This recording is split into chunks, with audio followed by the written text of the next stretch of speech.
want that piece of shit on my spaces. Let's continue the conversation. Marshall, go ahead. Yeah, I just wanted to chip in and echo this piece about relitigating cases. I wanted to ask a question. Why are we in this conversation, and CEO, I'm going to push back on you a bit.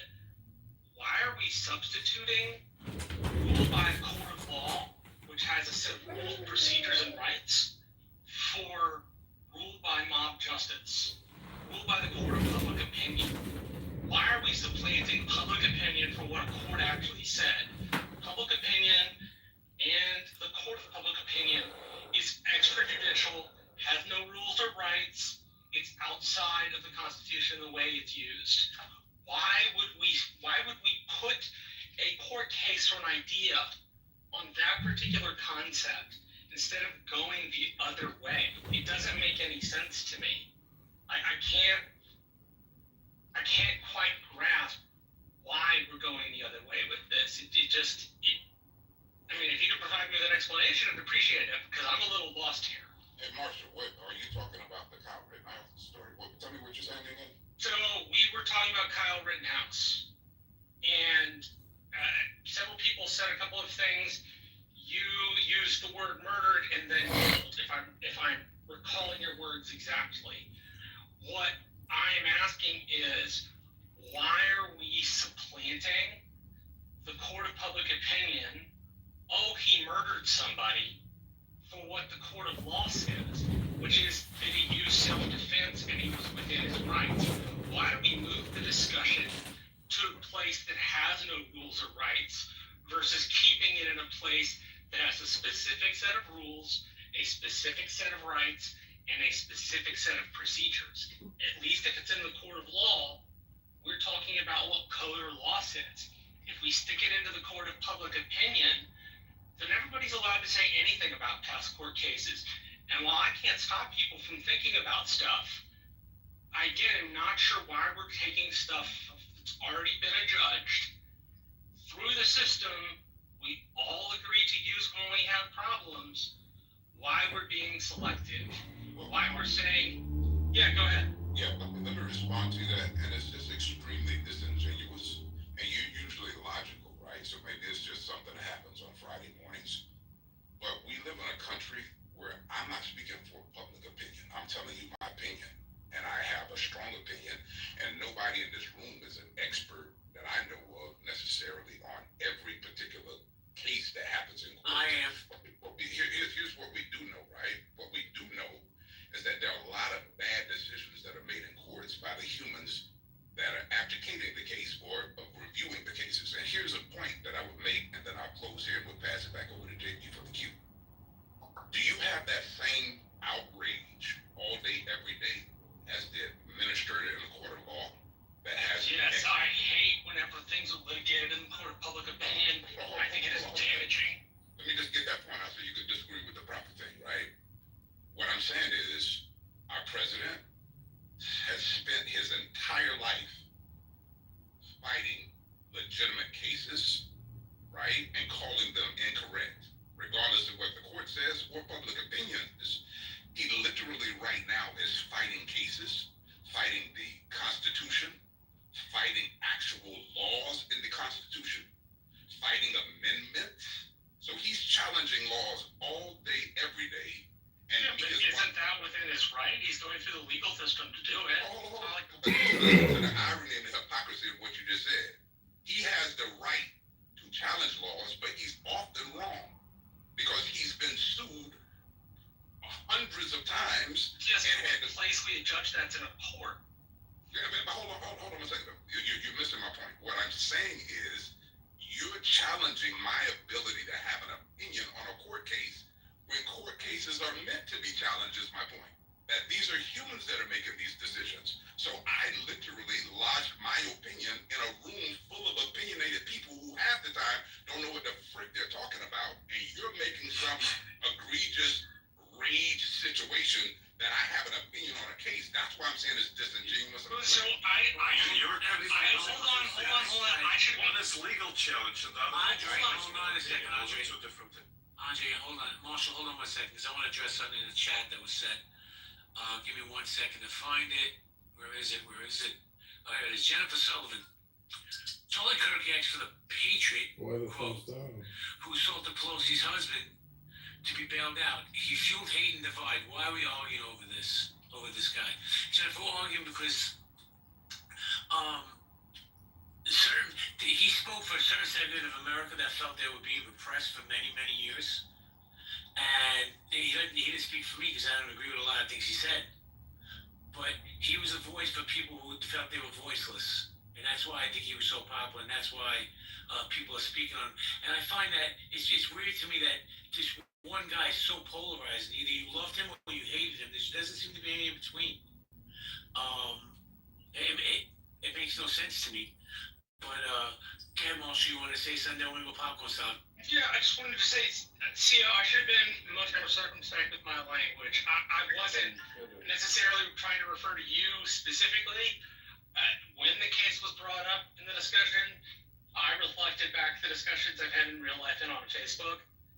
And a lot of those discussions post-verdict have been like, well, he murdered somebody anyway. So I should have said there seems to be this collective group of some people in America who believe that. I shouldn't have cast aspersions your way, so sorry.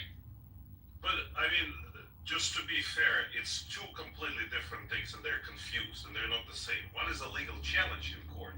Another is a personal opinion. Those are not the same thing. So giving your personal opinion is not the same as giving out a legal challenge, number one.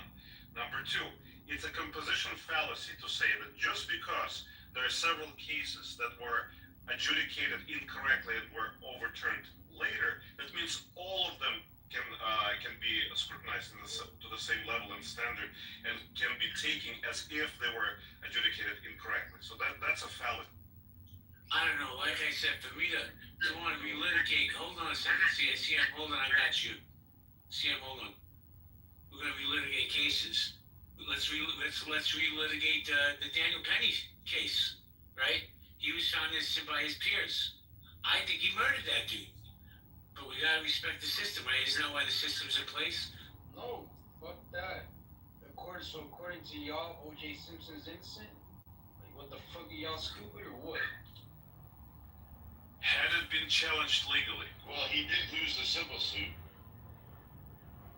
That's nothing. That is absolutely nothing.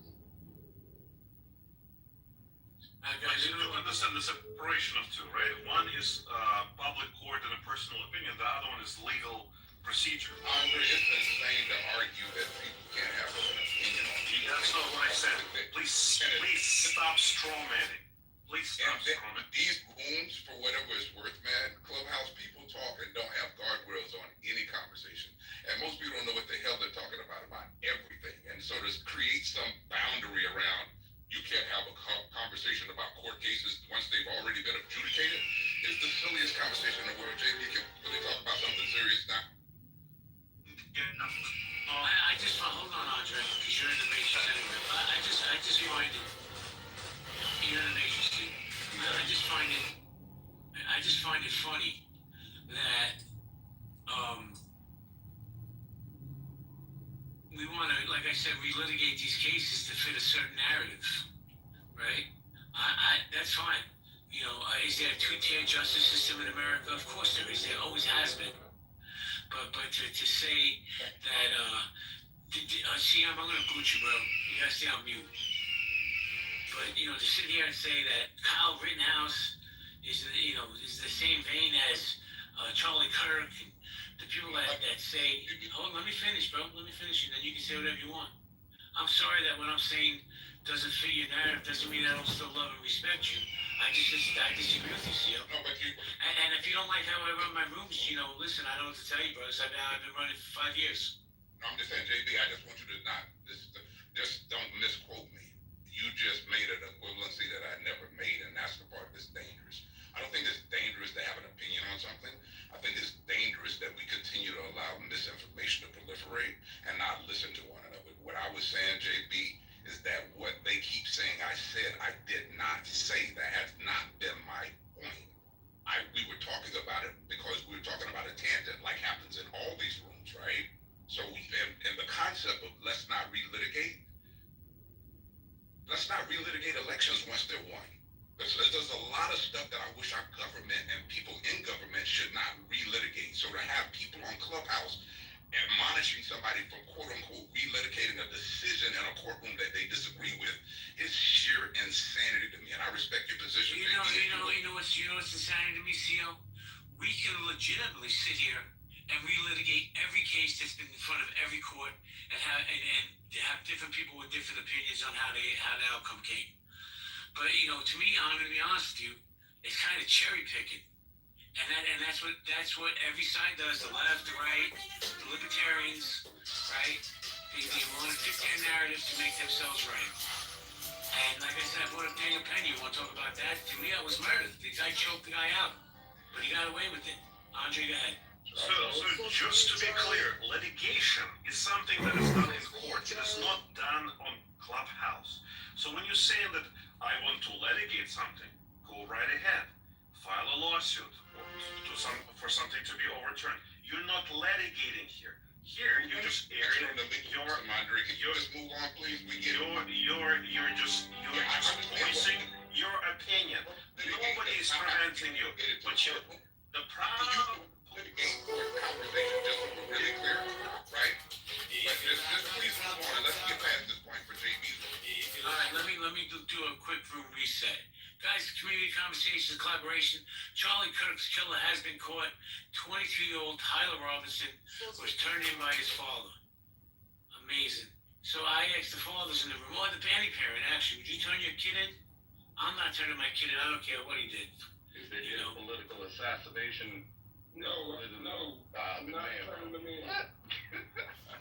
Hey, some breaking news. The sheriff case and accused Charlie Kirk said, "Hey, fascist, catch." They said, hey, fascist what? Catch. Oh. I mean, didn't Old do the same thing to this shit? They said Luigi Mangione did. Well, listen, I think the case, Adrian, let me just finish my reset, and then I'm going to address what you just said. No worries. Good morning, Jennifer Juhanis. Good morning, Portugal. How you doing? Joy, good morning. Carrie, Tiffany, sweet. Guys, you got a big Brandy, cashing your pink tickets. They're free. You don't have to pay for them. Brother, cashing yours. Cindy, cashing yours. I don't want to read, guys. Don't bring Riri up. Riri's probably drunk. So to piggyback off what you were saying, Adrian, I see a lot of similarities with this healthcare CEO in the sense of you're going to see a lot of these lunatics support this guy, Tyler Robinson. And they're going to support what he did. And he's going to get a lot of money for his defense. They're going to start GoFundMes. It's crazy when we, in my opinion, when we justify homicide. What do you think, Adrian? I think you're right. Also, another thing that's going to happen, I mean, we're seeing it happening in real time. A lot of copycats. Motherfuckers gonna want their time in the spotlight. They're gonna want to redo what they saw someone else do. I mean, look, we live in a culture where people are not themselves and they want to be other people and they idolize other people. So when someone does something that's viral or something that gets the clicks, I want that as well.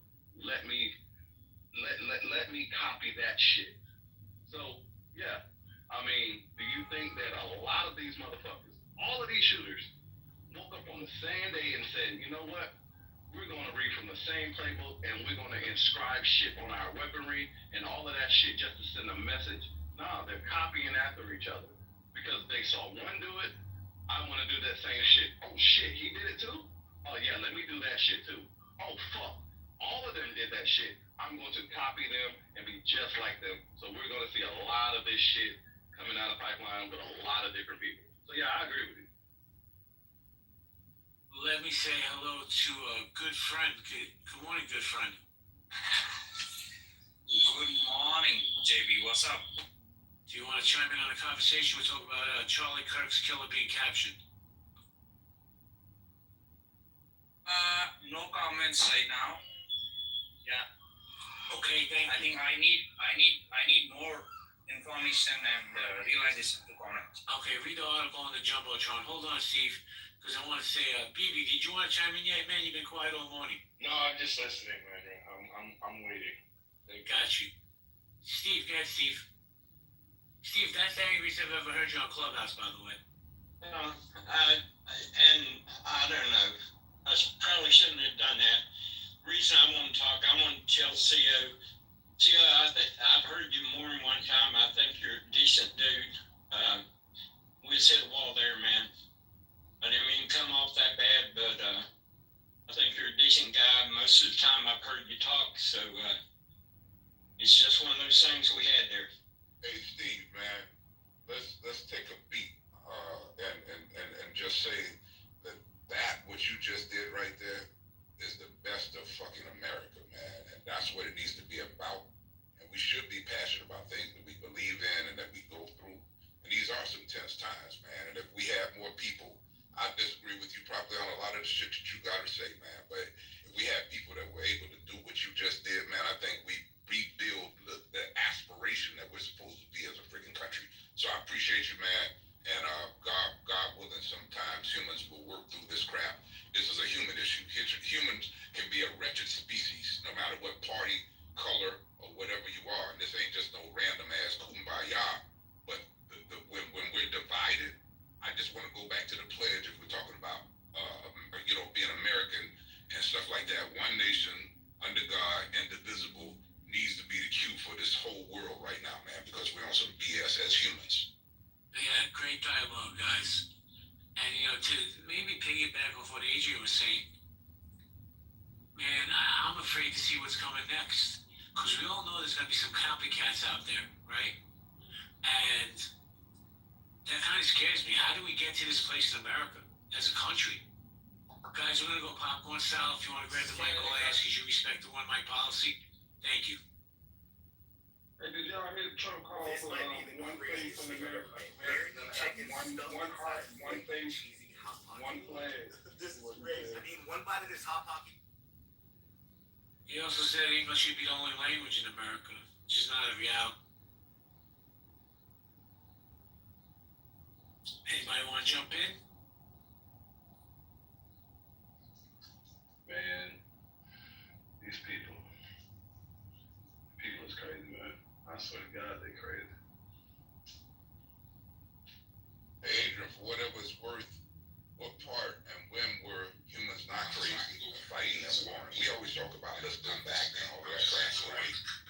But at the end of the day, when I look at not just the United States, not just the 13 colleges or the 50 states, but not just Africa, but Europe, every part of the world has been fighting wars forever between religion, races, and culture.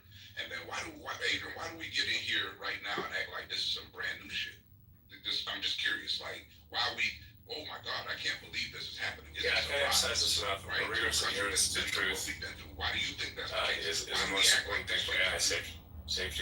Because I think we hope people evolve. And obviously empathy for humanity and life as we nature that we Conversation. This isn't exclusive to color or culture, because humans been fighting each other, demonizing each other, destroying each other, enslaving each other, you know what I'm saying, maiming and killing and raping each other. For at least 10,000 years. For thousands and thousands of years, you know what I'm saying? It's never not been like this on this wretched planet of Earth with humans that are stupid. The interesting piece is, one of the unique things about America is that we're a distribution from the mean. The mean in governments throughout time is some sort of aristocratic, oligarchic kingdom or empire. And America has decided that it wants to live in a place where we govern ourselves. One regular debate I've never forgotten, which is each generation has to prove themselves worthy of self-government.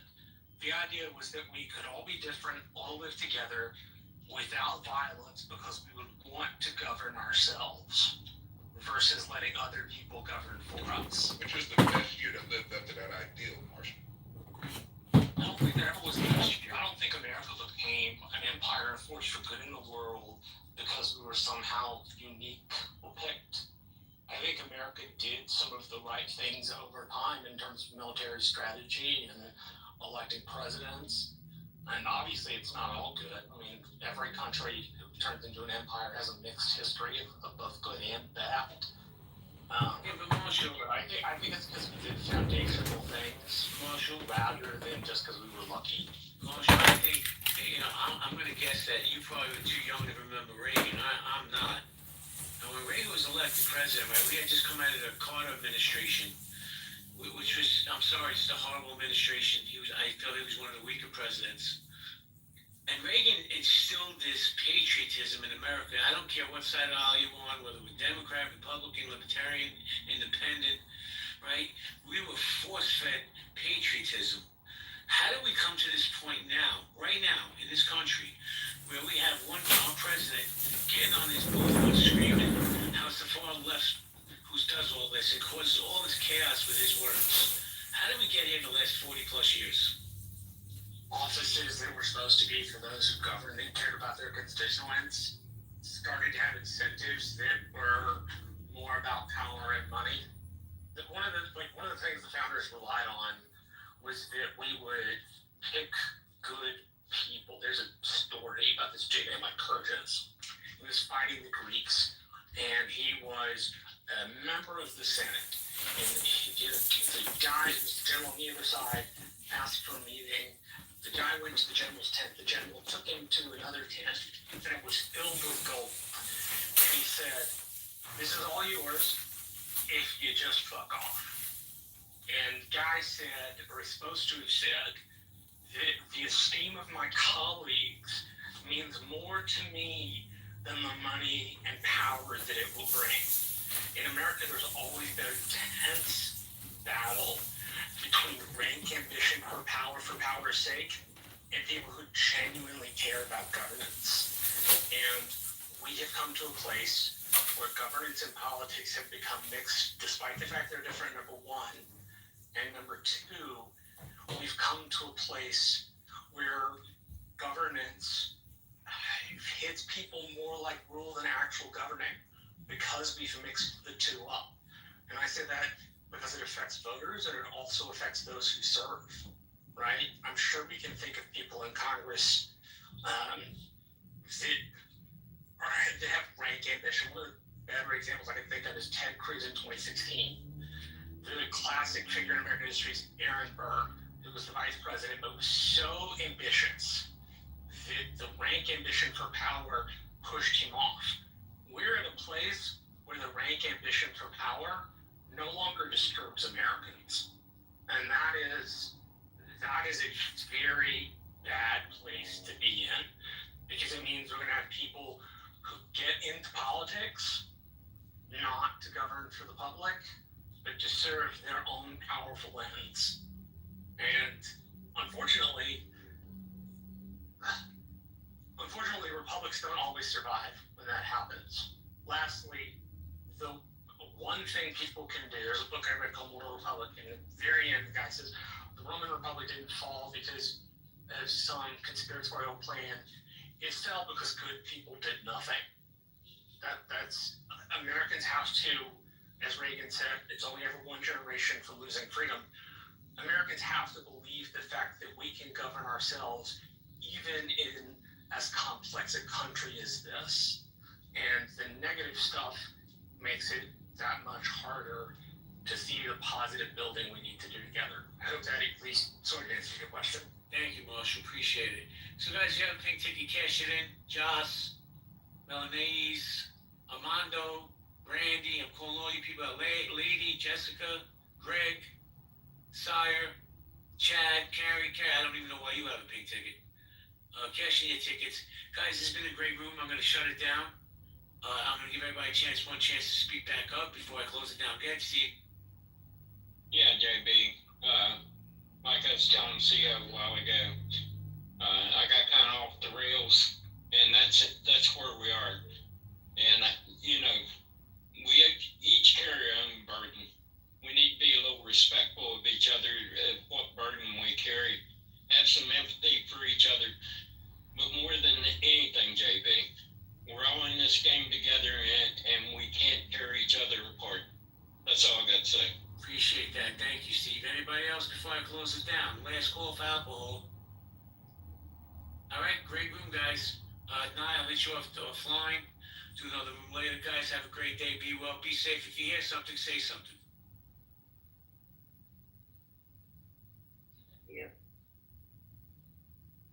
Well, they have terrorized actually like all the four corners of this planet. We can say that as a fact. Yeah, this Zionists, everywhere when you see some blood, something wrong, then there is a footprint of that. It's not Zionist, it's white. It's white. White. It doesn't matter if Zionist or not. Just white people. Well, you can suppose so because we have black Zionists as well. We have Middle Eastern Zionists. There's always been a history of people who are slaves. They end up, siding with the oppressor. That's a very small minority, so that's irrelevant if there's black Zionists or not. Probably could count them in your hand. It's relevant. Welcoming, yes. Yeah, the black Zionists going shooting up people in schools? No. That's white people that do it. Alaikum assalam. So wait, I have a question. Walaikum salam. I have a question, resistant.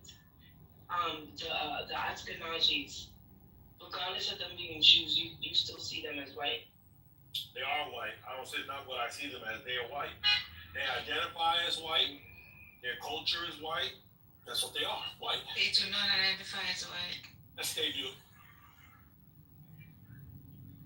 They surely don't identify as Asian. They definitely don't identify as Arab. They identify as Europeans. They identify as colored. White. The Khazarians, North Caspian, they're originally from there. No, that's understandable. Once again, I'm not talking about where people are originally from. I'm talking about what people's ideology and their brains and what they say they are. I deal with reality. Ask any Ashkenazi Jew what their race is or what they are. They're going to tell you they white. White is right. They'll never say they're black. They're not going to say they're someone of color. That's an insult to them. They white. I think you're making that up. No, it's a fact. I live in the second biggest Jewish state. I live in the second biggest Jewish community in the world outside of Israel, New York City. Ask any one of these fucking Ashkenazis if they black or white. See what they'll tell you. I think that's bothering you. I think about it. Would an olive-colored skin human being, almost brownish with curls, a yarmulke, ever identify as white? Like, no, I think but those people who are probably olive color and wearing yarmulke, they're probably Sephardic or something. They're not Ashkenazi. Would an Ashkenazi identify as white? At all times? A lot of them. Or not white? Like when they The dude that pushed Kurt's wig back, what was he, Jew or Christian? A lot of them identify. I know. I'm telling you, especially in the 50s and 60s, because there was so much anti-Semitic, so many people being racist towards them.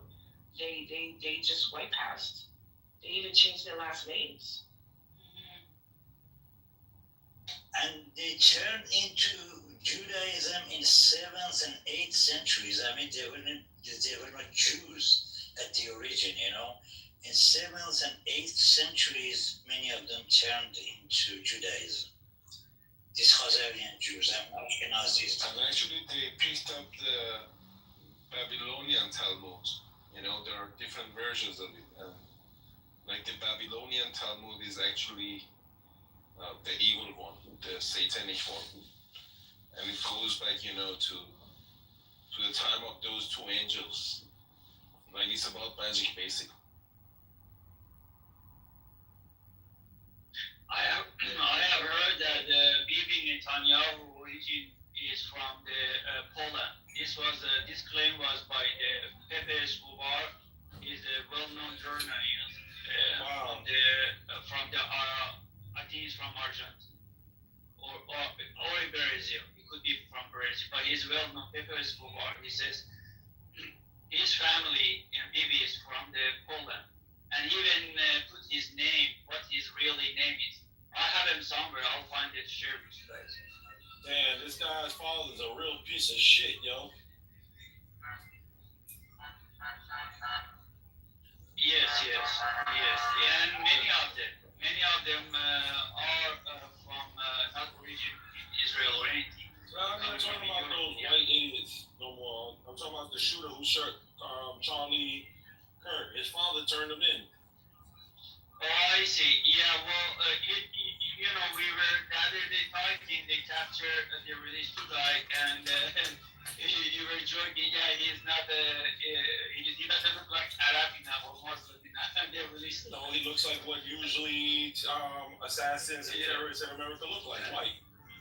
Yeah, and then we're so glad actually they find the guy, and actually he's one of their own, and has nothing to do with the Muslim or being a black or anything. My brother, once again, that statement once again doesn't make sense. There's never been an instant where an assassin in America politically has ever been anyone of color.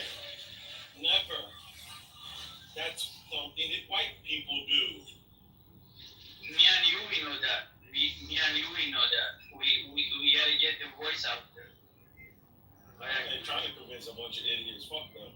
They've been living in a fantasy world and they're gonna kill you just because they're all racist. I just think that his father's a real scumbag. His father turned him in. So Scotty, apparently they welcoming Scotty back, and apparently the latest is they have the guy who actually assassinated Charlie. Who is he?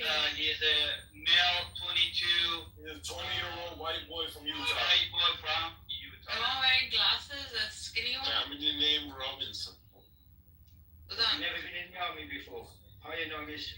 How the heck did he shoot that shot? I know. In that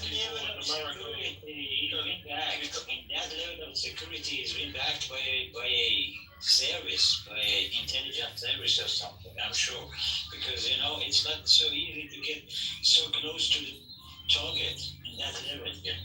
Well, not only that, it's because she asked the question, how did he do a good shot? Because most gun owners in America, legal ones, that are shot in ranges and people that hunt a lot, are white people. And they are usually really good marksmen. Okay, so I was reading this too. I mean, sometimes I go with my friends too. And a 200-yard shot to that precision with all the surface area he had on the face and chest and etc. He chooses that here. Was it a fluke or what? Where he like just goes for the jugular weekend. It's a part of the culture, you know, this white ones in the US, I mean the rednecks, all of them have guns. Yeah, I know. It's a part of their culture. I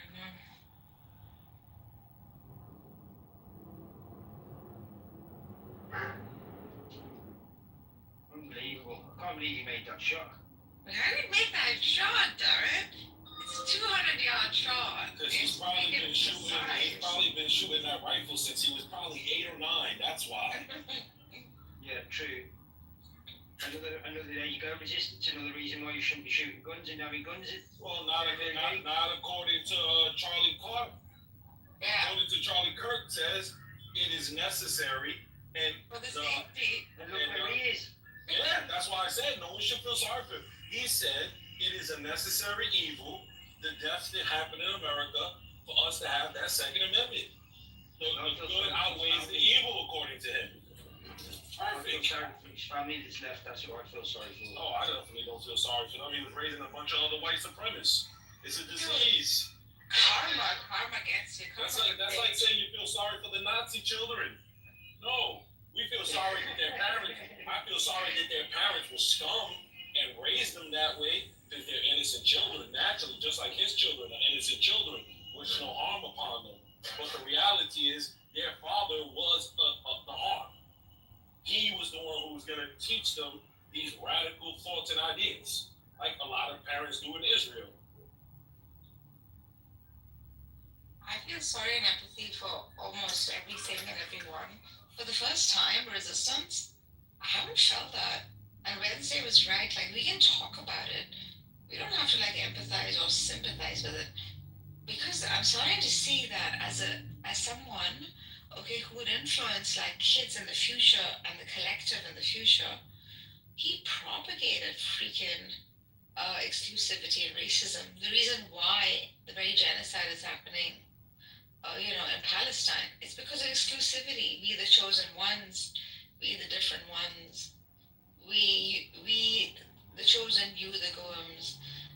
So then the whole advocacy for guns, then furthermore, just the hate for the black people, the hate for Jews included. Like, this is a bit much. You see what I'm saying?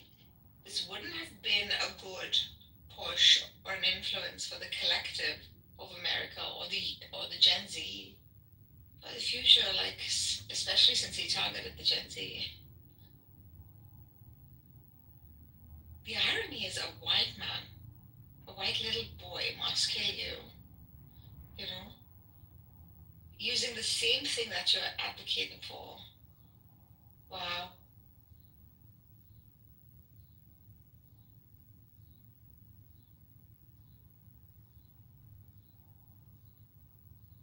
You're banned from mayor's rooms now, Nargis. Banning you. You're getting corrupted going over there. Why? In what way? In the first time you don't feel empathy, that's not like you. I feel empathy for his children, and I feel empathy for his wife. And no human being should die like that, right? No human being should die, and no freedom of speech should ever be hampered. I mean, this is America, and freedom is free here. No one should be assassinated for expressing their mind, I think. Yeah, well, I'm of the belief that with freedom of speech comes, it's got to come with responsibility. You've got to be mindful of what you're saying and who you're saying it to and who you're offending. Because there's no need to go out your way to offend a group of people. If you believe them views and that's your opinion, then keep it to yourself and don't spread it. But you know the one thing that really annoys me about this whole story, nobody's even saying it that much. Look where he was. He was in a college campus where young minds are affected and absorbed more than anywhere else. And there's a far right wing, somebody who's got the wrong ideals that I would want my kids to have, just like they did in the Hitler days. That's exactly how they started with the Nazi movement and the Nazi, the Hitler youth. And that's how they indoctrinated them, was by going and grabbing them at a young age. And nobody's even said a word about them being at a college, I just think that's completely disgusting that they were there. Out of all the places, you had to be. I wouldn't want him at my kid's school anyway. Welcome, David. Welcome. Don't know who that is. I don't know how to say your name, but welcome. You got anything to add, David? And anybody down the bottom want to come up, just raise your hand, come up, hand raising's off. Ahmed, George, Sam, Bon Jovi, Alan, and Kieran. Come on up if you want, guys.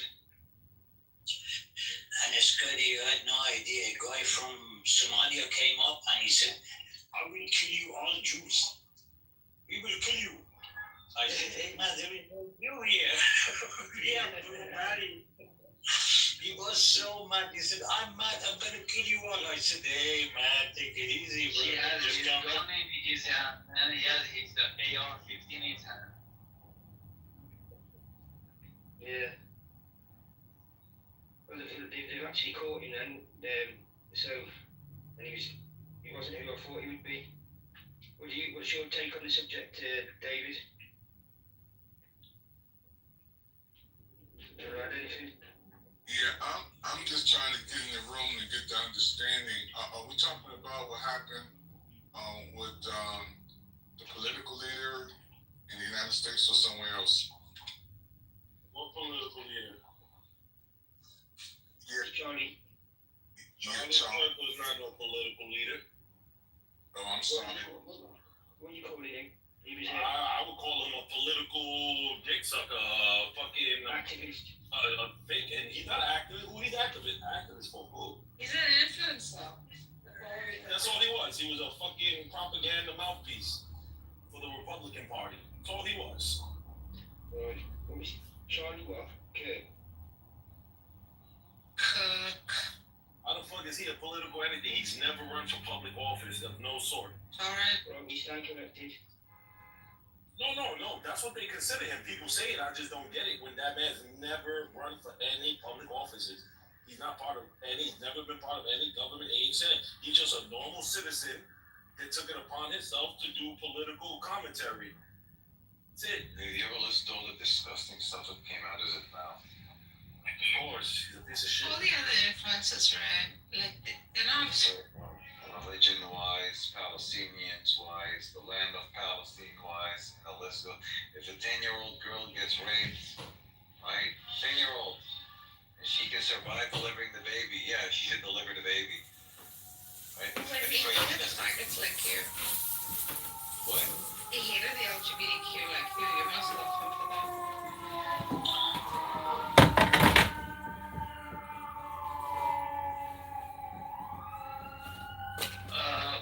We may not want to get into that sort of conversation, but Mr. David, hi to you and welcome in. And let's hear from you what you're thinking about this person. And apparently they have the guy in custody. He's a 22 young male from the Utah. What is your take on what do you have to say? First of all, I want to thank my brother for correcting the information, man. I think a lot of times we see stuff on social media and in the news, and I'm not a student of his history or background. So I want to thank my brother for correcting that. Yeah, I just saw on the news, I heard on Fox 5 they caught the person, suspect, and how he was on Discord talking about it.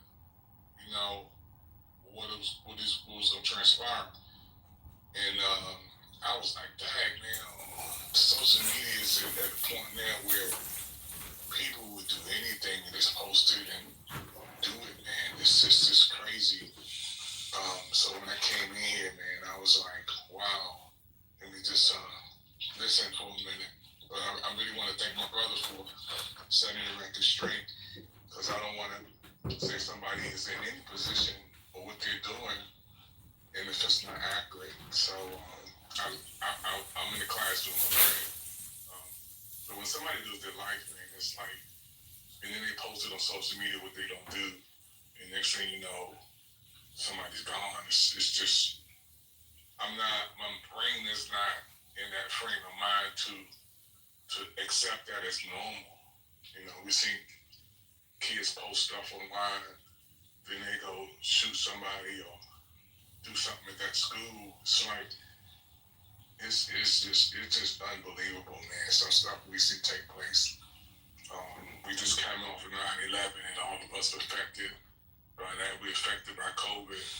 You know, it's just like, there's times in these last 111 days in this year, I mean, 111 to go. I just have to wave my head sometimes and just like. Why does it say fuck you, Rabbi? Did you piss off Danny? Oh, I think that. Yeah, because she came in with, what's his name, Jacob, and they're bringing drama from another room. It's like, yeah, nobody cares. Gotcha. Oh. I don't know if I know who Jacob is, but I probably do, but I probably don't. You know, old age gets to the brain. Jacob, old age gets to the brain. Hey, you do know Ron Paul? Yeah. Yeah, but he is old as shit, but he's cognitively there. Do you know Thomas Sowell? Yeah, but it doesn't make me cognitive. There. Yeah, but he's 93. He's like, he has like 30 years ahead of you. I'm 95. No, you're not. You're like, You're like 90, I'm 90. she's late 50s. I'm 90. She's late 50s, early 60s. That's what she is. think we were born yesterday? Maybe. Could be. Although she sounds much younger. But yeah. I'm really 87, it's the truth. No way. Yes. No, you're You don't 58. hear the crackles in my voice. You're 58 is exactly what you are. You sound like a 62-year-old that maybe smokes. I No, smoke. she doesn't I sound smoke a 60. lot. I smoke all day. drinks coffee. I drink coffee in the morning. Jay, To there's get my only... fat out. If anybody bothers me, I beat them. Oh, say hello to Chef Mississippi. Hello, Chef Mississippi.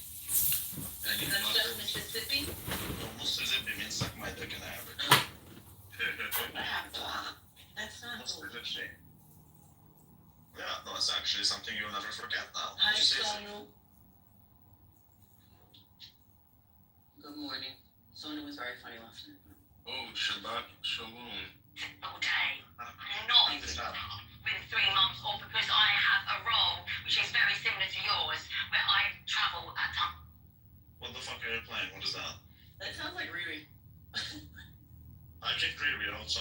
I kicked all You of them. did? Yeah, what happened today? Nothing. They just come in and they start, like, Riri is doing her drunk shit, which ain't nobody got time for that. Yeah, she told me she wasn't drinking because I asked her how much she drank today. She's obviously drinking. Yes, I know. Anyways, I don't care much about Riri. I know that the Jewish community on Clubhouse for some reason cares too much for her, but like me personally, I don't know why you guys do that. For me? No, not you. Not for you. Riri. I don't know why you guys do that. Well, because Can you, it's okay, we're one big family here, can you admit that she's retarded? you're either fully in or you're fully out. I'm fully out. That's exactly. Okay, well then, pack it up. That's exactly what happened. That's why she got kicked. She literally was kicked for being black. Literally. What are you talking about? Riri? Yeah, it's Riri. She's drunk as shit. Nobody cares about your Somali half-baked ass. Rabbi, do you want a piece of Sonu's ass? I don't know. I don't know if I want a piece of Sonu's ass. Why not? Yeah, why not? Yeah, what's wrong with Sonu's ass? Rabbi, you love everybody, so what's going on? What's going on? I think everybody's ass. Actually shocked. Yeah, me too. I thought we were kind of dating. Kind of did. That's beautiful. I thought I was your fucking girlfriend. Child.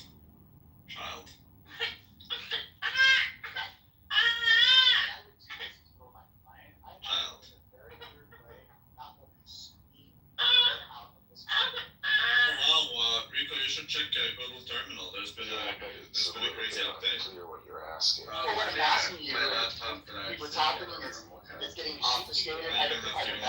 I'm not saying moral line. Let's say what's your moral line? Google Terminal. What's your moral line? Moral line. I think you It's should like an alternative to Bloomberg, and it's obviously not there yet, but that's all you got? but Great for update. Yeah, when you actually. This process, I did some processing. If you want me to share it, that's fine. We can go on. Well, I mean, I was interested in what you were saying. It was as soon as you started saying the what about thing, I was like, okay, you can have that conversation in like 5 different clubhouse rooms right now. I think Charlie Kirk's role, that he was, the gold mine that he was drilling, was to be pushback on other people's narratives. Oh, so it's just a pushback. He didn't really, it wasn't his views, it's just a pushback, it's just reaction, just response. See what you just did? You just did it about. I suspect that he doesn't really have views because he's an algorithm machine. He wasn't a human, so you're saying he was inhuman. I'm saying that the public persona, the act that he played, was the consequence of an algorithm. Okay, was it a person in charge of the persona, or is the persona just this floating and? Well, people can get mixed up in their work in ways that are complicated. Who got to buy the nice house? Who got to buy the nice cars? Who got to go to the nice places and eat the nice meals at the nice restaurants? Was that the persona? Or was that the person? Who benefited from the? Yeah, it's a package. It's a package. You know these things. But look, an actor takes a role, right? Let's say an actor plays a part in a movie and it's a villainous part in a movie, and then after he's done acting, he goes and drives his nice car to a nice restaurant. I wouldn't confuse the act with the actor. Really? So what about the impacts of the act? And by the way, good morning, Sam. I'm sorry, I just couldn't take this anymore. Benjamin, you're losing this argument, okay? You're not. Just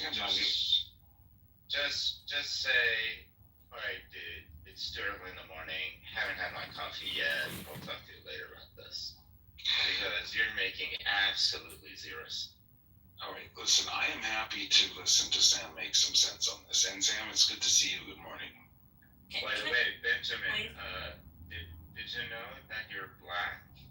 Because Is it Byron or Mo who's sorry, Sam, really quick. I just want to get Mo in after you, Sam. James, I also want to answer your question. And you can go. You were on the phone, so you'll be after Mo. Go ahead, Mo. Sam, you're up first. No, Sam, I want you. No, Sam. I was gonna make a sassy comment. I need the sassy comment to get through this moment, so I need you. I was gonna say, Benjamin, did you know you're black? Because I talked down to you, and I. Oh my God! Okay, never mind. Okay, forget it. No. Good morning, Sam. We love you. No, I was accused of being a racist for behaving that way, and so I'm like, I've been behaving that way towards Benjamin for 4.5 years. I guess Benjamin's black. No, you're up. I regret censoring Sam. I warned you. Okay, I don't even know if I can articulate my thought. Let me see if I can go there. I was at the beginning there, I was following Benjamin's, what he was saying for a minute there with, YouTube, like with the algorithm and whatnot. Like, I feel that some people, when they put out their material, like when he was talking about the likes and whatnot, that what they say and what they do can be influenced by what is getting more likes, and that can sort of guide what they keep on continuing putting out. Like that British comedian that he's like famous for being in AA and doing psychedelics and being all spiritual. What's his name? Anyway, go on. But yes, I've heard that the positive reinforcement of monetizing certain views makes them amplify those views. So yes, and I think that could go for anybody who's trying to put out content, on their pages. It's like, okay, hey, if I'm gonna put a booty shot, a bunch of people are gonna like it, I'm gonna put out more booty shots. Not that that's something I would ever do. It's just, it's just this reinforcement that people get, and I think people can get caught up in that, and yeah, like, so I just wanted to say that, when he mentioned that point, I felt like I could agree with that aspect, but that's it. And then I know Marshall wanted to answer the question. And Marshall, did you hear all the quotes or enough of the quotes? Are you familiar with these? I heard them all. My opinion. Okay, perfect. Go ahead. My opinion is still the same. I think the comments are despicable. It's not somebody I would have in my private political group. But just like you said, nobody deserves to get shot down like a dog in the street. The only point I was trying to make about governance is that political violence, if you go back from the 20s to now, which, I like history, and so that's kind of what I do. The point I was trying to provide was that political violence, when it gets more acceptable, just eats republics. So I don't support the stuff you said. What are your thoughts about far-right people calling for the hanging of political figures on the left as Trump with any problem? To be clear, Dr. James, I don't think it's good when anybody does it at all. I don't think it's healthy or responsible. It's bad when the right does it. It's bad when the left does it. Right. Bad when the middle does it. That's essentially my opinion. Political violence is bad. It shouldn't happen. We shouldn't, we shouldn't say this dude deserved it. The Republicans are getting a little back what they failed to give in incidents where the opposing party asked for solace and we didn't get it. So my question was about people getting fired, though. That's where we started. This was a Rolling Stone article about people getting fired. What are your thoughts about people getting fired because they're commenting on the character and the legacy of the person? I mean, if somebody the day after he got shot said something. Oh, so there's no free speech on that day. When is free speech? Just let me Okay, ask a question. If somebody said, "Hey, this kid deserves to get shot," I can't tell you what an editor would do. I think freedom of speech applies. People should be able to say horrible things. In fact, I'm sure you will agree with me. You don't need the protection of the First Amendment when you're saying shit people agree with. You do when you're saying shit people don't agree with. So that's about the long and short of my view. But I mean, do you think people should be fired for their jobs for essentially they were familiar with this person, the legacy of this person, maybe they had family members that were really impacted by this person in a way that for them didn't feel very good, and then they said, well, you know, so I'm sorry for the families, but this is what I saw in the person, and you know, yada yada yada. When people do that, I mean, do you think that I wouldn't say somebody deserves to be fired, but I had a serious conversation about manners. The guy got shot a day ago, and we're already doing this. I wouldn't fire the person, but I would definitely have a conversation. Like, do you really feel like this was appropriate one day after he got shot? Like, I don't feel like that shit's appropriate when the right did it with the Speaker of the House in Minnesota. I heard shit people said that I really didn't like about that. Do people kind of in the MAGA sphere, do they have good manners? Is that what it is? Is that what they bring to the table? No, it's me. I'm a person who thinks manners matter. I was raised with good manners, and so I think at least this was my experience. In the wake of him getting shot, in the 6 hours after he got initially shot, there were already people coming out going, well, you know, he's got a bunch of fucked up shit, so maybe he got what was coming. Right? I wouldn't say that shit in public. I don't think it's healthy or helpful. But I would fire somebody over it.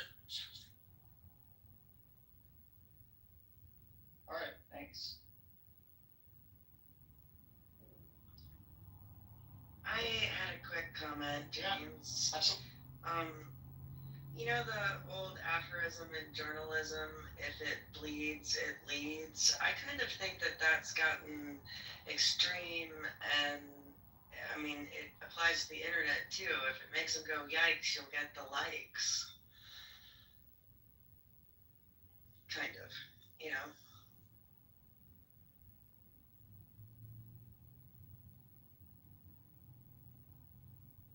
Look, today feels like I'm putting you all in the hot seat a little bit, and I am, but it's really kind of more meant to kind of just sort of melt through into some kind of coherent. I'm looking for what do people really believe and feel about these things. I mean, I'm really interested, and maybe I'm going to come off a little spicy right now. That's just my mood. You know, I love you a bit. As far as I'm concerned, and David, you're up. Speaking of spice.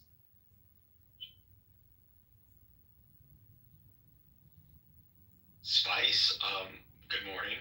I just don't know if you guys have talked about, they think they have the shooter in custody, or really basically turned in by a family member. And $100,000 reward for that. I don't think they did it for that reason. But we could jump to that if you really want to. I was going to say that he lives by Zion National Park. Coincidence. But it's not that close to Salt Lake, Provo, and the area where the shooting was. Washington, Utah.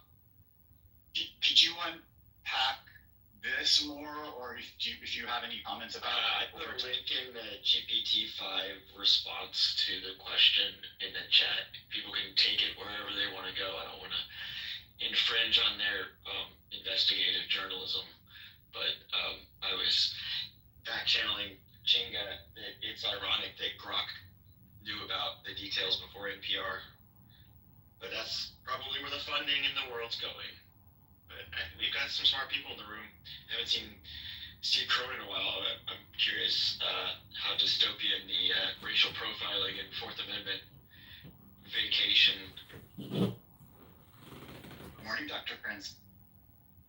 Good morning, and yes, it was his father that turned him in, and his father was contacted by, I think, a man from the church who he knew, who told his father that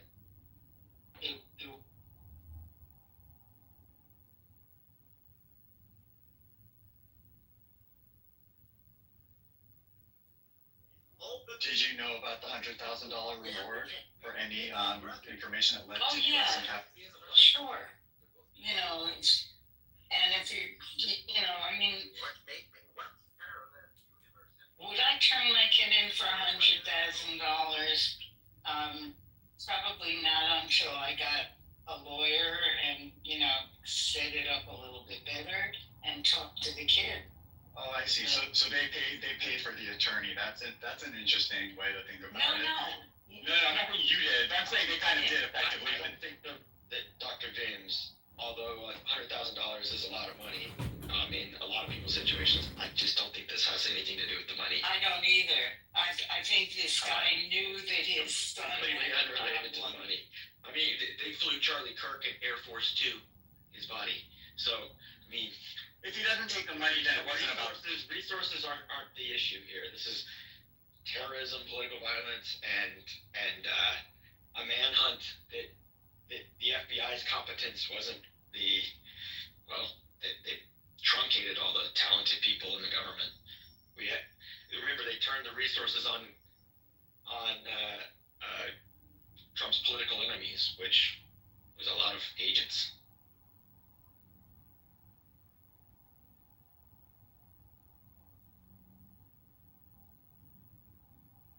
Anyway, I mean, yes, $100,000 is a lot of money. I doubt it even gets paid out, knowing that this administration, like, who are they going to pay it to? If somebody turned themselves in and didn't contact the FBI for the reward, you know, if you don't have your paperwork in good order, you don't even get insurance coverage. So, I don't think the money's the issue here.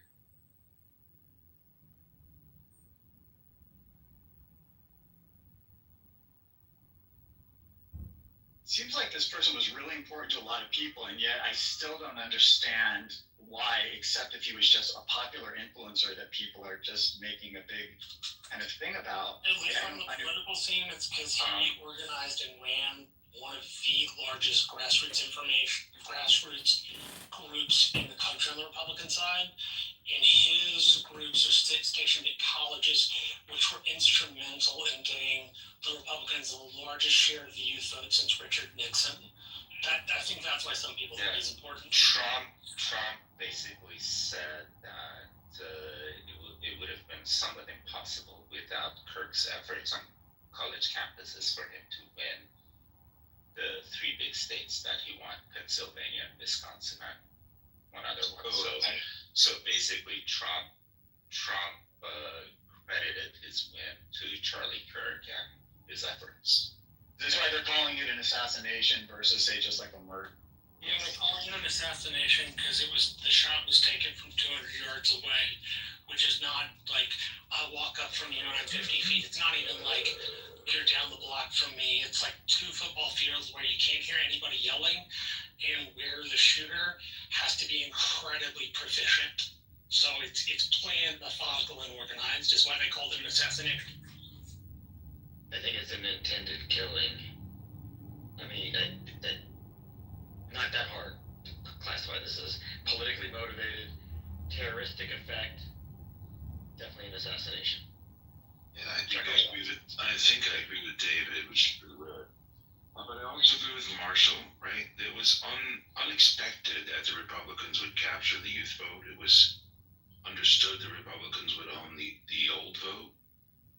But to capture the youth vote was a surprise. Now, there's one other thing Marshall didn't say, which I think might reflect his prominence, and that is that the single largest predictor of whether you vote Republican or Democrat in the last election is no longer race, but whether or not you have taken on student debt. Say that one more time. I mean, because I was a little disassociated or not listening to you until you said that last. In addition to what Marshall said, there was an unexpected shift in the politics that might be attributable to things like what Charlie Kirk does, and that was that education became a huge predictor of voting performance in 2024. Was it? I forget now. But So what? If you had debt then? No, just basically if you went to school, if you you went to school, you had one particular politic, and if you didn't, you had another, and that was greatly magnified in this most recent election. Can you put your source for that? Just not that I don't believe. Oh yeah, that I can do. Because I just wanted the specifics. You said took on debt, and there's a difference between those that may have taken it on and still have it versus those that took it on and paid it off. This is not really. So, no, I'm just using that. It was a premise to your conclusion. So that yeah, made it better.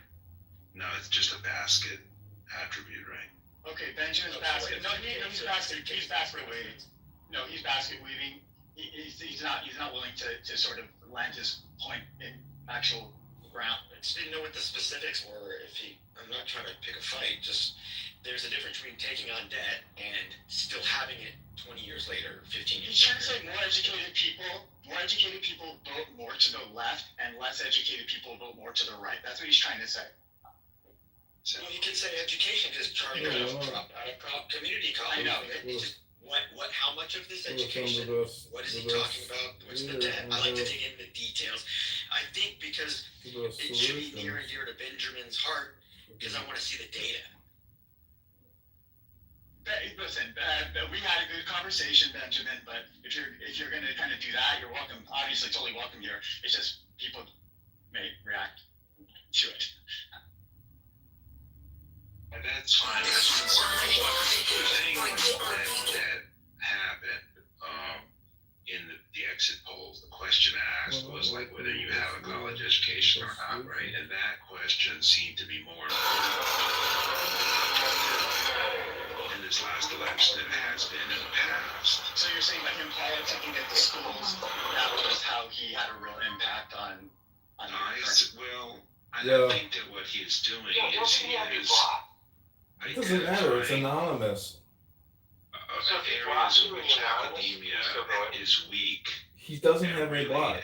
Amplifying those weaknesses so that people are aware of them. I think there's more of yeah, of course, but it's a new account, so he hasn't blocked the new account. And he wouldn't know what the new account is anyways because is he plus or he does have plus. I'd have to view his profile, and then he would have to view who viewed him, and then figure out who I am. So. What's your opinion? Did you hear? I'm saying that's a perception that Charlie has. Yeah, did you hear yesterday that woman and other people losing their shit also in the Facebook chat? I was getting screenshots of the Facebook chat. Oh yeah, they don't trust the anchor. I know. Who's your biggest fans? Me and Shane. I take him so much shit. I'm an unapologetic Kitover fan.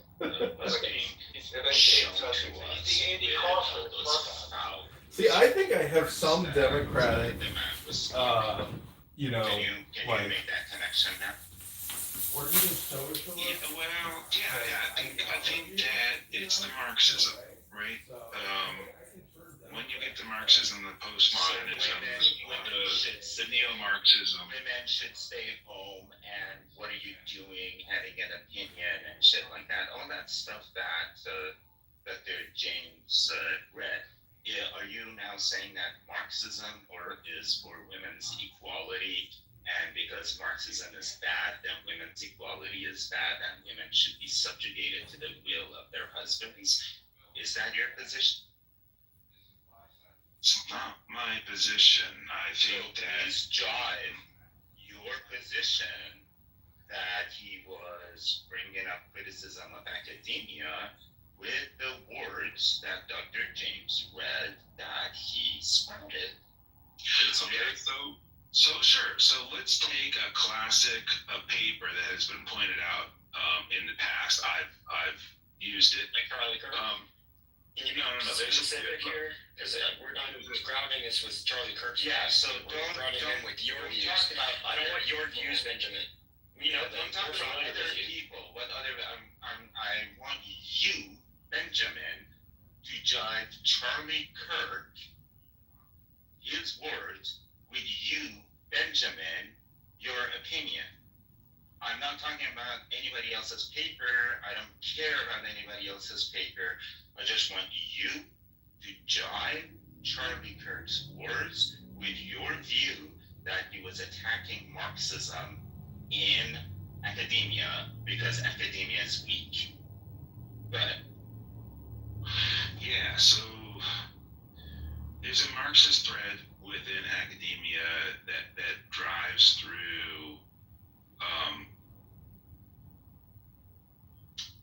group narratives, group positioning, this group versus that group. Marx fundamentally was that there was a conflict between two groups of people, the workers and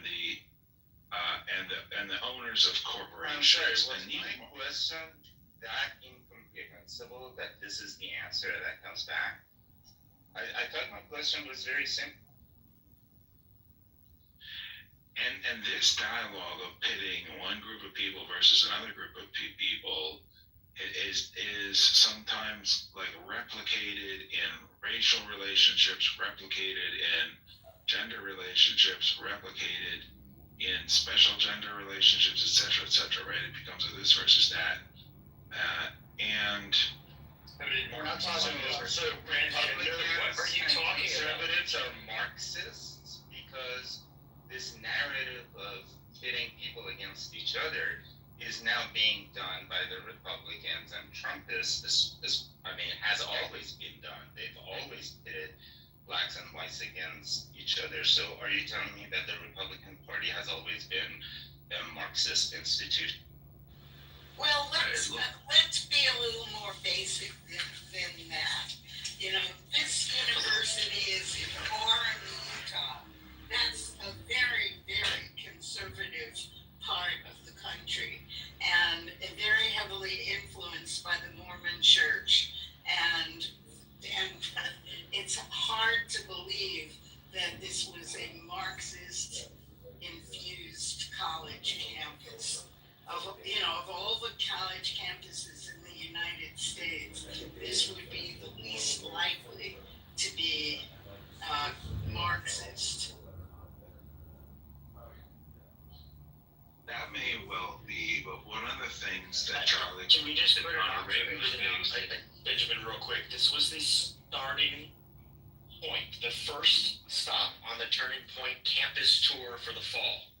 It was tour stop on the t-shirt, band appearance number 1. That's why it was here. He lives in Utah. Let's put a little, I'm not doing the investigation here, guys, but let's not pull from the entire Easter basket here. Look, Charlie Kirk would do this sort of thing. He'd go on campus, he'd ask the students what their thoughts were on a variety of things, like, can men have babies? And then the students would give answers that they've obviously been indoctrinated to give in their classroom, and show that their answers are completely ridiculous, inconsistent, baffling, and completely out of the mainstream, right? The mainstream of America does not believe that men can have babies. Yeah, the mainstream of America believes that women should be subjugated to their husbands. Is that what you're saying? That's not what I'm saying. But when you have somebody showing you... I asked you to jive your opinion with what Charlie Kirk said. And now you're telling me that he was saying the things he was saying in order to attack the mainstream stuff in the culture.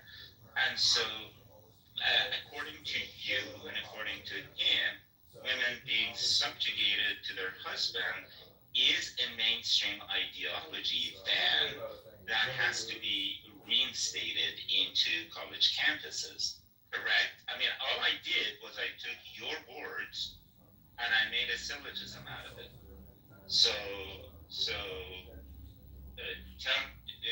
I'm going to give you another chance, Benjamin, even though I'm not a mod, but if you could tell me how you jive your opinion of Charlie Kirk. I was under the impression this wasn't going to be a debate room, but I feel like it's not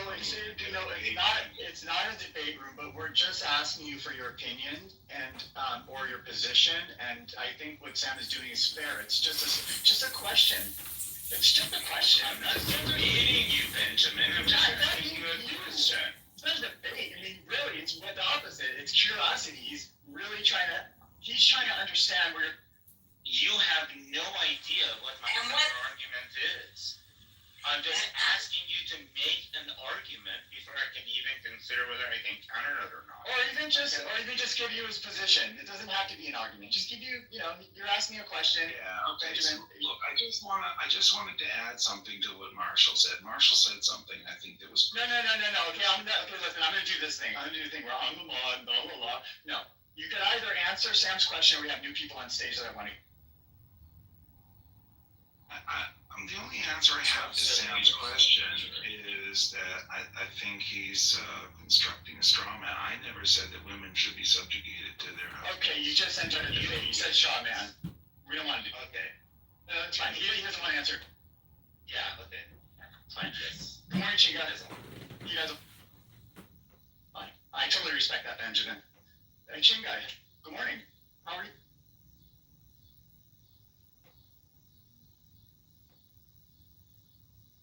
Today we're all gonna be like frogs. No, Benjamin. No, Benjamin. Benjamin, no.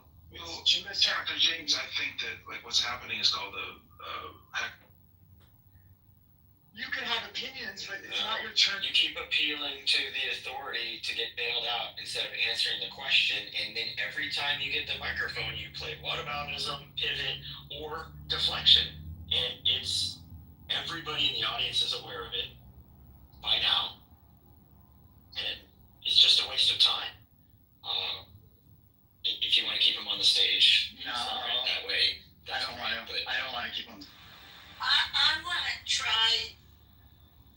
Benjamin, you can come up when everybody's had a chance to speak. Chinga's in the voice, and Dr. Francie wants to talk. So, Dr. Francie. I want to talk about why it is that people are becoming so radicalized. You know, the conversation, I happened to see the moment when Charlie Kirk was shot, and the conversation was about whether there were how many trans mass shooters there were, and the person who In the novel was Red Dragon, Special Agent Will Graham was said to carry a 44 special charter arms revolver, a very special one. I'm a big fan of the book and the movie, and of course wanted to build what will Will Graham do? The person was trying to elicit from Charlie Kirk that trans people. So I realized that I had shown this gun in a couple of videos, but I hadn't actually shown the gun itself here on the channel. The videos I was showing you on was if you could run mini shells, those little sealed mini shells, in an 1887 lever action shotgun. The answer, no, you can't. The simple answer. But the gun itself is a very cool project. I wanted to make the littlest 1887 12-gauge shotgun that I could. So I started with the Cimarron Terminator model, which is their pretty affordable version, coming in under like $500 if you shop around. And of course, started shopping. So I started with the stock and went with the rose box. That's becoming an assassin. I mean, that's. Yeah. We don't know why he became radicalized. And as long as we continue dividing ourselves into left and right, we will never solve it. Well, he was apprehended alive, so we're gonna solve this. We actually will get to solve this problem because he's gonna get to go to court. I mean, if he gets muzzled, I don't know. You think that's what's? I don't think he'll be muzzled, but I think, they'll give him a tranquilizer or something. I don't know. It depends on how he behaves. What I mean is, commit suicide. You're right. That's right. He could, air quotes, commit suicide. You're right. Or he could literally commit suicide. But we've got Chinga and Stephanie up. Chinga, I want to give you a chance to speak. This is the third time I'm asking, and we can go to Stephanie. Stephanie, if you'd like to comment. Can you hear me? Yeah, and let me just for everybody, the context, the way this came up today was I was talking about a Rolling Stone article I read last night right before bed where I read they're firing people for having any kind of opinion about the person, the legacy of the person who was recently assassinated. And I was like, oh, this is how. Can you describe the extent to I hear that some people are being fired? They are. I read an article in Rolling Stone. I asked the group, did anyone else read this article? I will post the article to the top, and then you can answer your own question. I just think that they are firing people. People have been fired. Lawyers. People have been fired. Hold on. And I think that absolutely, when there's political violence of extreme nature, with 300 million Americans, anecdotally, if Rolling Stone wasn't able to find somebody, I think that they would not be doing their job.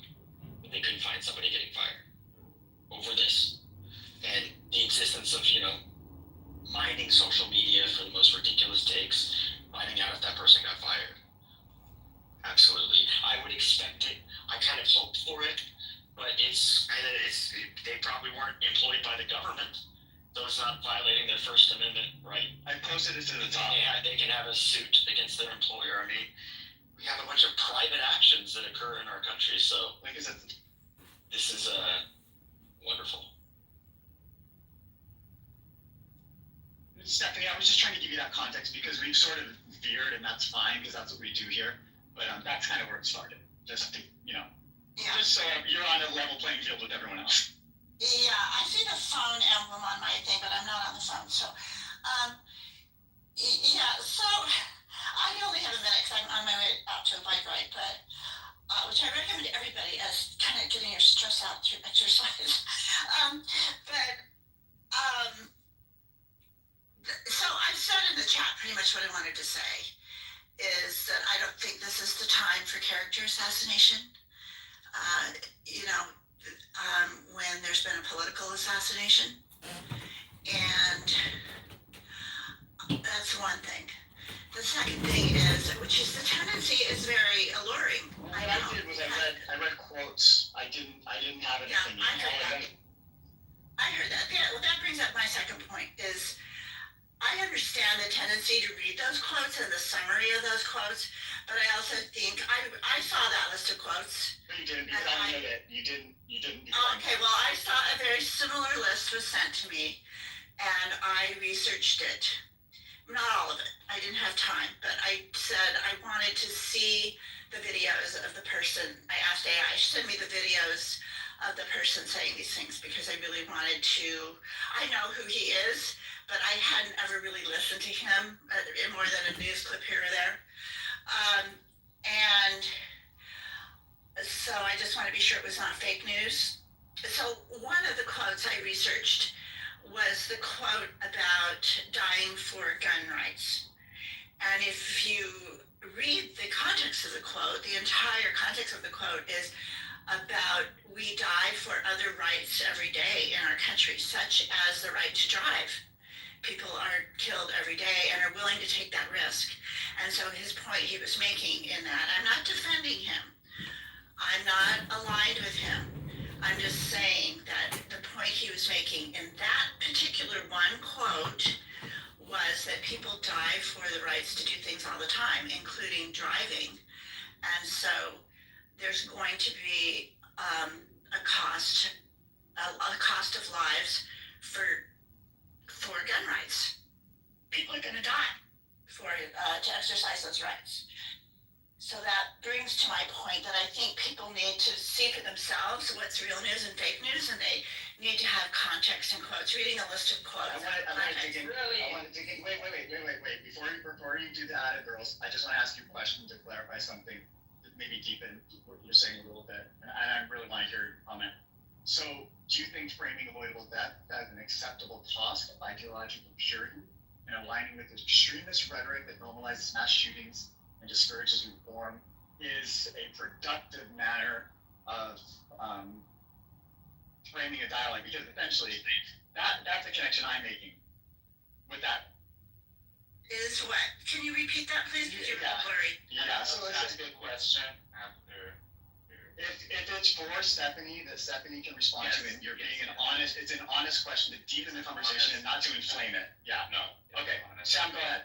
No, one. No, well, one question at a time. Wait. Yes, that's fair. Wait. One question at a time.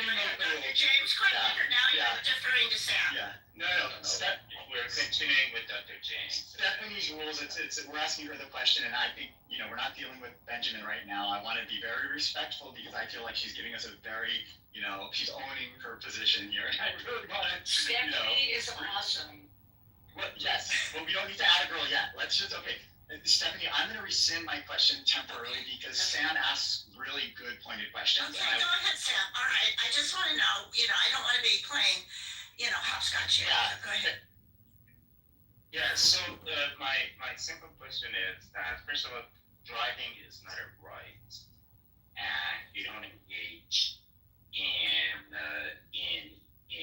dying or driving in order to protect our right or privilege to drive. So I'm not sure if that analogy works.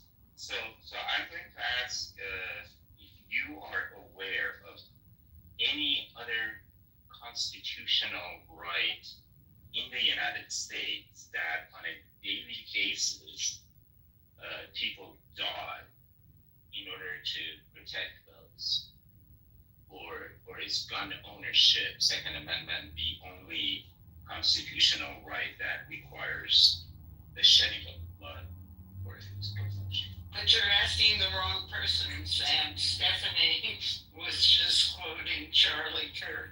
Yeah, no. That's a question that, that. I think, okay, all right. And so if she's, I didn't know. Okay, so I think you're bringing up the question not for me to really answer because I haven't done the research and I don't know the answer. My inclination, my gut tells me there's probably not, but I'm research and fact based, so I'm not going to just throw out and say I don't know or I do know because I haven't had the time to research. I appreciate the question. I think it brings up, it's not really a question, it's more of a critical thought that this conversation is instigating. So I appreciate that. But the answer to you is I haven't had time to research that and I don't know, but I doubt that there is one. But that's just a gut thing. And so I also wanted to say that I also put in the chat about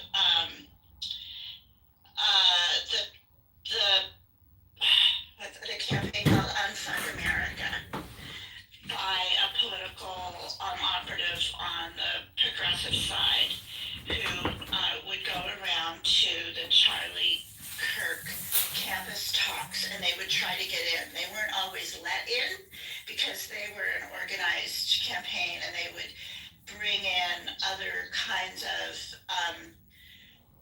podcasters, streamers, etc., that could conduct themselves much the way Charlie Kirk does in terms of fluidity, being quick thinking on their feet, smart, but on the left side, and they bring them in and try to get their people in the debate room because in certain universities or certain contexts, he would be sitting in a more intimate setting inside a building with a table in the middle, and then the person coming out to debate him would sit there, and it would be a longer conversation, not just a one-off question like we saw in Utah. And so they would try to get their people in there to have more of an equal footing and debating the issues. So I just wanted to put that in there to say, and she's kind of controversial. I mean, she has her critics. She organizes it. She doesn't do the debating, but she organizes it and finds the people to debate. Found the people to debate him. But I just wanted to, I think it's important to know that there are other stuff going on. And I'm not saying that they were as inflammatory as he is or was, but they would give him a run for his money. And then it got to the point where Turning Point started to try to not allow them into the events. So they would have to kind of sneak in and get tickets surreptitiously. But anyway, so that's, I don't, and regarding the firing, I believe it was NBC or CBS analyst was fired. I haven't read the article, but I believe I heard yesterday that a CBS or NBC analyst was fired because of their response. And you know, yeah, Matthew Dowd, that's right. And I don't know what other, but it's not, beyond this event, people do get fired for saying things that are considered not aligned with the brand. I'm gonna read what he said really quick, because I have all the time. But do you agree, Dr. James? Do you know? I liked Dr. James, who he is. I just like to read what he said. For a decade as a political pundit on a major network. I just like to read what he said. It's very quick. He was fired for this. Basically said constantly, Kirk was constantly sort of pushing this sort of hate speech aimed at certain groups, and then he added, I always go back to hateful thoughts lead to hateful words, which lead to hateful actions, and I think that's the environment we're in. So that was the quote he was fired for. Yeah. So anyway, people get fired for less and more in our culture all the time for saying things that hurt their brand. The brand does not agree with, and they get hired for it. So do I think it's okay? I mean, I don't know if it's not I don't have it's American capitalism. If you're not aligned with your brand and you're saying things publicly, even if it's in your personal life, you can get fired for it. It happens all the time. So I don't think it's unique to this situation. And my main thing, though, is I'm not going to do any character assassination on someone I disagree with right now, out of respect for the fact that a human being was murdered and has a family and friends and people that loved him and miss him, and I don't think it's an appropriate time to be doing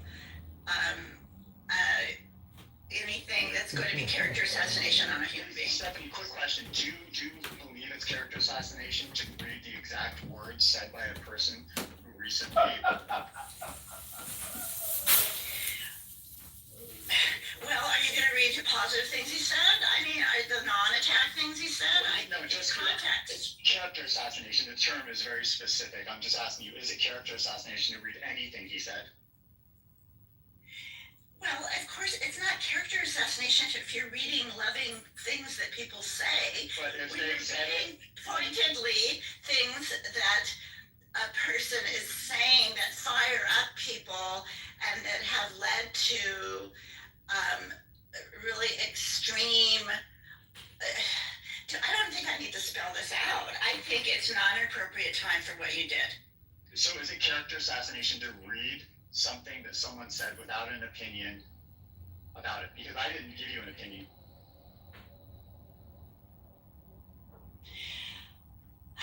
You don't have to give an opinion to trigger people. Is it character assassination? I don't know. I mean, are you going to get me? I don't know. I would lean towards yes, but that's a leaning towards yes. I don't think you're opening it up, and I feel like it's baiting people. And it's clear from what people have been saying here that it's baiting people. Would you be willing to read us a bunch of very wonderful things that he said? I don't have that list, and I'm going on a bike ride. I just responded because you invited me up for a few minutes, and I just feel as if we all need to bring the temperature down, 20 or 30 degrees here. So I think I understand, what's going on in our society and why we're having a lot of these conversations right now. You review a history of someone's life when they pass away, if they're prominent.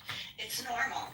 But there are, I can say character assassination about Martin Luther King. He wasn't perfect. He did things that would trigger people, and people didn't say it after he died. But they said it when he was alive, and then later after he died, they did. So, there are all kinds. Question for the room. How long is the right amount of time to wait to be able to say that free speech about a free speech advocate? What's the right amount of time? It's too soon for Abraham Lincoln. I get triggered every time I hear that. Oh my God. Oh my God. I'm just asking you. I just want to know. I mean, what's the right amount of time? Let's figure this out. Let's make this scientific, and then we'll be respectful of that. It's not scientific, Dr. James. It's I know. not scientific. I'm being snarky. I'm being snarky. You are being really snarky over and over again. And even that question is snarky. Cultural touchdown. Him buried first. For Stephanie's purposes, wait till he's buried. Okay. All right. He'll probably lay in state for a month. But whatever. For everybody's got different comfort levels, so that's why it's obviously a tough issue. That's fair. I like that, actually. I mean, personally, I really like that. I think that's something that I now will put a pin in it in my brain. I'm like, yeah, that feels kind of nice. Let's wait till someone's in the ground. That's going to be probably in 2 weeks. Oh, there you go. Yeah, I like that. I think, that was interesting because I was being snarky. Just waited till I'm in the ground and they talk bad about me all the time, especially Sam. We wouldn't get the benefit of you hearing it. Now, that's not what we're talking about. I'm not saying you can't talk bad about people when they're alive. Who said I'm alive? You have proof that I'm alive? No, I don't have proof that you're alive. You're not being fake news. You are fake news. You're potentially. Boy, if I had to wait till people are dead. Sam, you're up. You're up. No, you're up. No, I was just saying I would have to shut up forever because I only talk bad about white people. How can I wait until like Chinga, like Benjamin? If I have to wait until they're under the ground, it's like I'm gonna die of boredom. Sam, I want to make out with you right now. I think Baby. the essence of the question here, regarding the Rolling Stones article, I haven't read it. I'm going to read it. But I think, to me, one of the interesting parts of this question you're raising, Dr. James, is the division between what you're saying when you're representing a company and what you say in your private life, and where those two, meet, and when does the overlap happen, and then when are people put at risk for their jobs because of their freedom of speech in their private life versus their job responsibilities or their reflection of what they say on the brand of where they work. So that, to me, that's the interesting part of this discussion you're bringing up. Thank you, Stephanie. And I appreciate you playing along. Yes, you were a little bit in the hot seat, and it wasn't intentional, but there was a lot of good fodder. I couldn't stop myself. Steve, good morning. Welcome. So happy. Hi, hey, good to see you. Look, I would say with regard to this whole conversation about the assassination of Charlie Kirk and his views, the idea that this is a moral question, I think, is absurd. I mean, this is like having a moral discussion about putting your elbows on the table during dinner or spitting in public. I mean, these are not things that have an ethical component to them. There is no ethical component. This is just a question of individuals' mores and taste and, appetite for conflict. This has nothing to do with morality. Some people don't feel comfortable talking about Charlie Kirk's repugnant views at this moment because he was just assassinated, and that's completely understandable. Other people feel it's very important to talk about them, and that's understandable. The idea that there's a right or wrong answer on some ethical dimension is ridiculous. How about the firings? Like in this particular case, would you frame it the way Penn and David and others framed it, with it's just he said something off-brand? So firings bring us into a legal dimension, right? Which again is not ethical either, right? I mean, when you're in an employment relationship, now you're talking about a legal relationship. Employees have certain protections in certain states, not in others. They may have constitutional protections if they're public employees. And those are the considerations that everyone was talking about. No one was talking about the ethical consideration, right? Put aside this situation, just any situation in which an employer has the legal right to fire an employee. Does that answer the question about whether it's the right thing to do? Well, of course not. The two are loosely related, but they're just different questions. So if you're asking the question, do they have the legal right to fire someone? Well, whatever, we can do the legal analysis. Is that really very interesting? If you're asking the question, is it the right thing to do? Well, that's a more complicated That was the complicated question I was leaning into. Maybe not the word right versus wrong, but more the question of, just kind of, I wanted to simmer in that a little bit and talk about that a little bit. And in particular, just really quick, because something in the article that I read was really quick. The irony of this termination is slew of similar firings over the past 24 hours is that Kirk and Turning Point USA, the conservative youth group he co-founded, branded themselves as the ultimate defenders of free speech in a June debate at Oxford Union during a tour of the UK, in which he condemned the country for its totalitarian censorship of its citizens. He argued you should just be allowed to say outrageous things. As your group posted, that hate speech does not exist legally in America. There's open speech, So it was kind of like the firings and the tape that Rolling Stone was taking on it. I thought, oh, that'd be really interesting dialogue. The things that you fucking do. Aside from sort of the obvious conversations people are having right now. What do you think happened with their money? I mean, look, my honest reaction to that is that They're all on the same team. They're all like that. If you really think about it, What do you think they whether the gentleman at MSNBC was fired for saying something amusing with Charlie Kirk, One of the who biggest had fucking some Jews opinions about the First Amendment, lobbying families in or the world. somebody else who never said a word about the First Oh, they Amendment. just gave Donald Trump's campaign Really wouldn't make any $100 difference, right? There's a certain Oh, irony there, yeah, right? just give $100. But it's relevant. That's the issue though. But you Whether can't he say should that. have been fired You cannot say has that to the nothing same to face. do No, you with cannot whether say that to Charlie the Kirk same cares face about in the the First spirit Amendment. of them being super It's united really when you know just that a- they're the biggest monolith. To me, it's just a soundbite. It's just an angle for an That's article. the point. It has nothing to do This is the with point. the genuinely serious question about whether MSNBC did the right thing by firing Kirk. I just don't think it's just drawing a parallel because it makes good reading, not because it informs the answer to the question. It doesn't. It's irrelevant. Thank you for that. And the scale is a bunch of these teachers are put on because they have contracts. Teachers have contracts. They can't fire them. They put them on suspension and things like that. So I'm not saying that Rolling Stone needs to sell magazines or anything, but losing is doing a lot of work as a verb in that headline. That's fair. And this wouldn't be Let's Walk Together if I didn't say this is Let's Walk Together. We talk about this or anything you want at any time. If you're up here, it's just honor system, be kind. Be maybe a little gentle, though today I've been lacking in I think a little the gentleness. Keep it classy, borderline classy today. And Did anybody see any surveillance videos of or photos, anything looking like a long rifle that would be like not breaking down? Like a Ruger, or whatever kind of weapon that was. It's like 47 inches long. You can't put that in your pants. And what about that whip they were saying he was walking? He jumped off the roof. Before he jumped on the roof, when he was walking to the event, before the event happened, I saw a video where he went. Put it in the chat. I haven't seen it. No description. 40. I mean, it should go up to beyond your waist. It wouldn't hinge at the knee. So let's see, maybe, but just details to follow, but questions to ask. I mean, what are the craziest conspiracies about this that you've heard? Because I've heard some real dude. Oh, I don't want to spread those. That's not what. Okay. Let's not.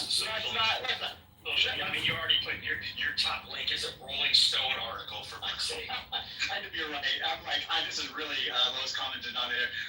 Okay, so we're gonna take that down now. Pop culture as a source. That's fair. I take that critique. I also take the critique that I was being a bit inflammatory earlier as well. It's fair. I think it's all fair. I mean, it's not the general character of the room or the intent here. I just, I couldn't help.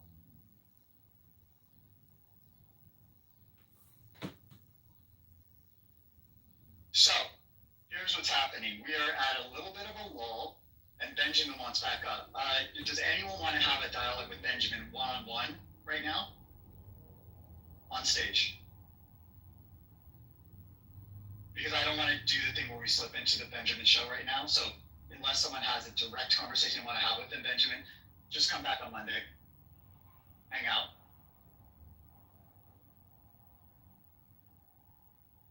Okay, let's try. Here we go. I'm going to try it against my better judgment. Let's see how it goes. Benjamin, welcome. What would you like today? John Malincrot. John Malincrot. I'm not going to let Benjamin just be up here and, without somebody to correct. Thank you. So John and Romero, G. Benjamin. I'm here. Yeah, John, you missed Sam. There is a replay. Sam was doing a good job, and I tried. But Benjamin said something I said was somewhat off the short bus or something. I can't remember what the compliment was. Well, it sounded like there'd been an incident. I just got it. It started good though. I mean, it started. Let's try.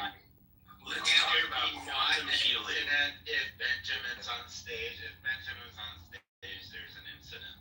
Okay, so let's do this. John, you're up first. Romero, you're up next. And let's try to keep the conversation classy. Let's not do what I did with the interrogation. Let's just try to have a chat. All right, I won't talk if you want it to be. No, Sam, only Sam. Sam and Steve, the attorneys, the licensed, attorneys in the room, they can interrogate. Well, I don't really have anything really to add. I just I've finished preparing my bite. My bite of physics. It starts in half an hour. So I thought I would test out my club deck connection with you guys and hang out for a little while. Did you say 9:30, John? Pacific At time? 9:30. Yep. Perfect. And we're going to definitely put it down before. Yeah, that's right. At the bottom of the hour, I think they say.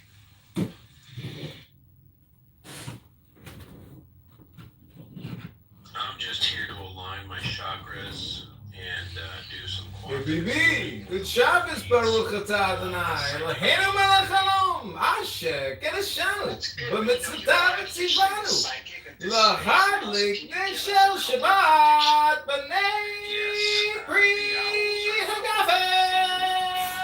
Your favorite chewing gum from your childhood is going to make a comeback, and the dead still don't rise from the grave. But they will on Tuesday, February 5th, 2045.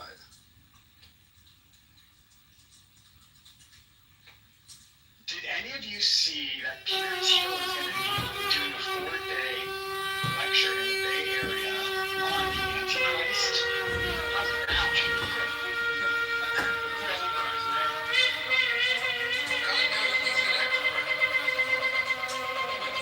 Did you see the interview with him with this Christian podcaster interviewed him, and he's like, do you want the human race to